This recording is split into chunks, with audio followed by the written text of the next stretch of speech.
السلام علیکم۔ تو تم مردوں کو بات نہیں سنا سکتے؟ کیا حال چال ہے؟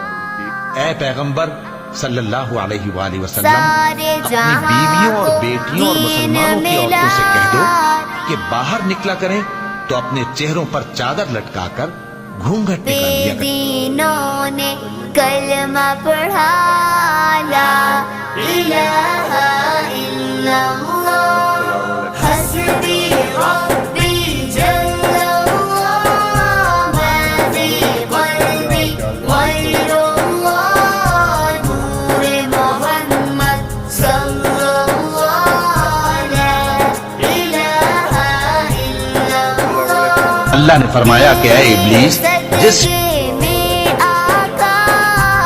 تشہد اعوذ باللہ من الشیطان۔ اللہ تمہاری اولاد کے بارے میں تم کو